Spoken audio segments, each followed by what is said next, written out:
Valeu, Maldonado. Sobre o assunto, a gente conversa com o Jason Vieira, que é economista-chefe da Infinity Assets.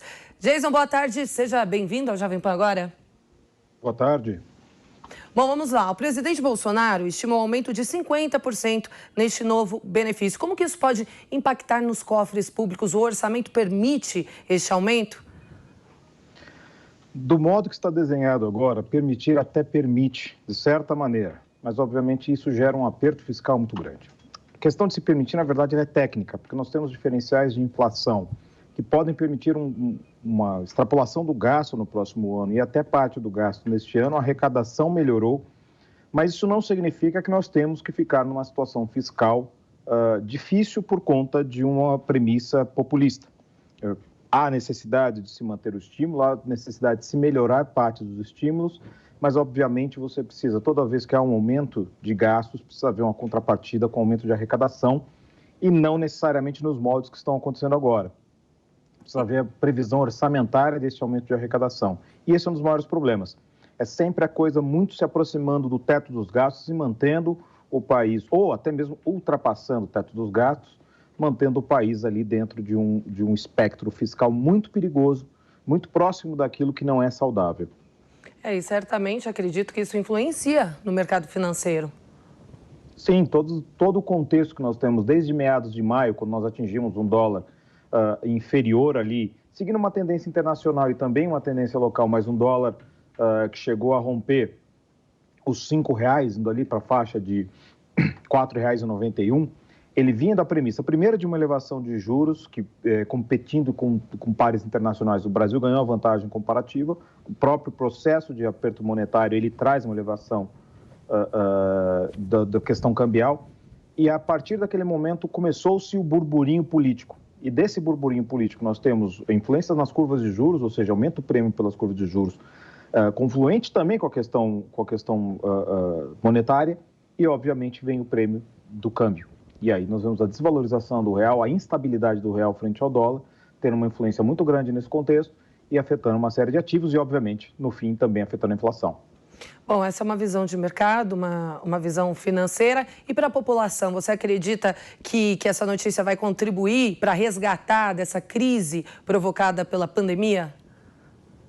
Não necessariamente, porque, na verdade, quando se cita a questão da necessidade desses programas, e como nós dissemos no mercado financeiro, eles são sim necessários, mas é sempre necessário se buscar o aspecto fiscal como um todo. Ou seja, não adianta você fazer um programa social importante e necessário, como é, por exemplo, um Bolsa Família, ou o novo nome que ele vai ter.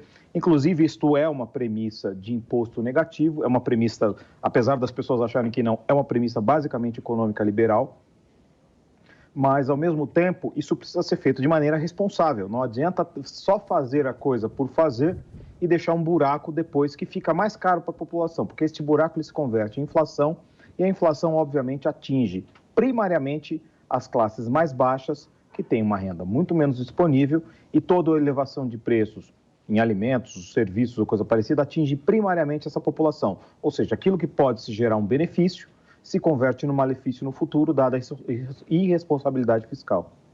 Jason, e o presidente Bolsonaro também, junto a Paulo Guedes, apresentou ao Congresso uma PEC dos precatórios, que é a ideia de parcelar a dívida da União. Como que isso também impacta no mercado?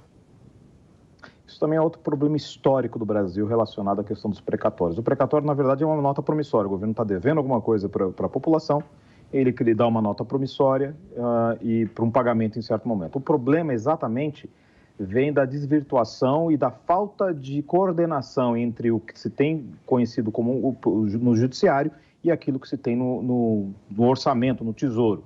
Ou seja, muitas coisas entram nesta jogada de precatórios, aprovações ou coisa parecida, sem se conversar. E a partir desse momento, a falta de previsibilidade pode gerar impactos fiscais ao ponto de que isso comprometa as contas do governo em certos anos.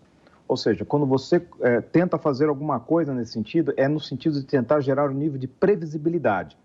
Ao mesmo tempo, precisamos discutir essa questão exatamente dos precatórios, porque parte dos precatórios vem de questões tributárias, má versão de questões tributárias, problemas que o próprio governo criou, e tudo isso são problemas históricos. E daí acaba caindo efetivamente na reforma tributária.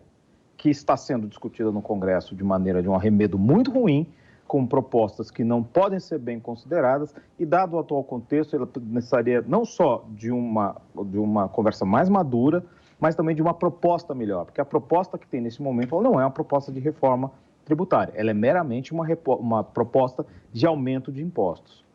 É isso, Jason, mais uma vez obrigada por participar do Jovem Pan Agora, excelente semana para você. Obrigado, até a próxima.